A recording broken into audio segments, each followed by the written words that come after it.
네, 안녕하세요. 네오젠 과학학원에서 중학교 3학년을 담당하고 있는 박세진 강사라고 합니다. 네, 지금부터 신일중학교 내신문서 리포트 2025학년도 1학기 기말고사 시작해 보도록 하겠습니다.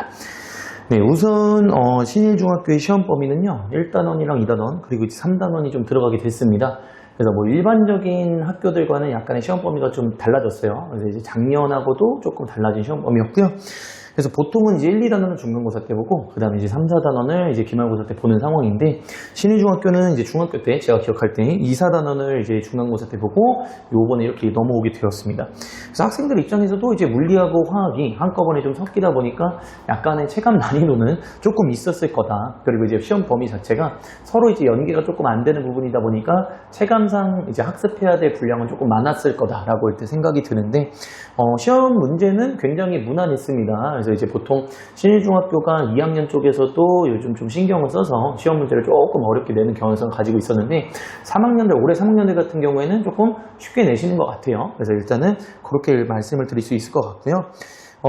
우선적으로 개인적으로 좀 아쉬운 건, 저희가 이제 요 1단원 파트죠. 이제 화학 파트, 그리고 이제 3단원의 이제 운동 파트를 시험 범위로 봤는데, 요 화학과 이제 물리가 기본적으로 이제 고등학교 때 배우는 내용들의 기초가 돼요.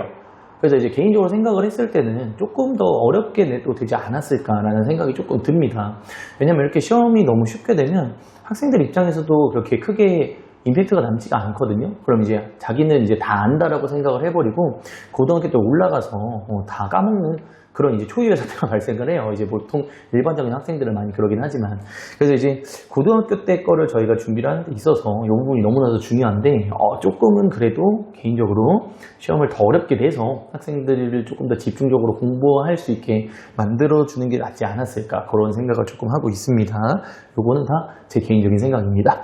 그래서 밑에 보시면 이제 뭐 단원별 문항 분석이라고 있습니다. 그래서 요거는 이제 학생들 입장에서 조금 많이 그나마 헷갈릴 수 있을 법한 문제들을 준비했다라고 생각을 해주시면 되고요. 일단 4번 문항 같은 경우에는 이제 온대저기압에 대해서 물어보고 있습니다. 그래서 이게 2단원 문제고요. 이 온대저기압이 가장 특징적으로 외울 것도 많고 행성 원리도 조금 어렵습니다. 그래서 이제 제 수업을 잘 들었다면 제가 웬만하면 다 이해를 시켜주려고 좀 노력을 하는 편이에요. 그래서 수업을 놓치지 않고 들었으면 이 부분에 대해서 뭐 크게 어렵진 않았을 텐데, 일반적인 학생들 같은 경우에는 이제 외울 게 좀 많다 보니까 여기서 좀 실수하기 좋았다, 그렇게 일단 말씀드릴 수 있을 것 같고요. 15번 같은 경우는 이제 1단원입니다. 그래서 이제 일정성분비 법칙에 대해서 좀 물어보고 있는 문항입니다. 그래서 이제 이 일정성분비 법칙이 이제 뭐 질량의 비율을 이용하는 문제라고 생각을 해주시면 되는데, 보기에서 이제 조금 대표 유형의 문제였지만 보기에서 좀 응용을 하셨어요. 그래서 이제 특정 물질의 양이 2배가 됐을 때 결과값을 도출해내는 응용된 문제를 좀 내줬고, 이 부분은 이제 개념이 정확하게 잡혀있지 않다면 응용이 당연히 안 될 것이기 때문에 조금 실수하기 좋지 않았을까, 그렇게 일단 말씀드릴 수 있을 것 같습니다. 그 다음 24번 같은 경우에는 이제 자연학과 운동의 원리를 물어봤고요. 이게 3단원 물리 파트 쪽의 문제라고 생각을 해주시면 되겠습니다. 그래서 문항 자체가 이제 크게 어려운 건 아닌데요. 약간 국어적인 말장난을 좀 쳤습니다.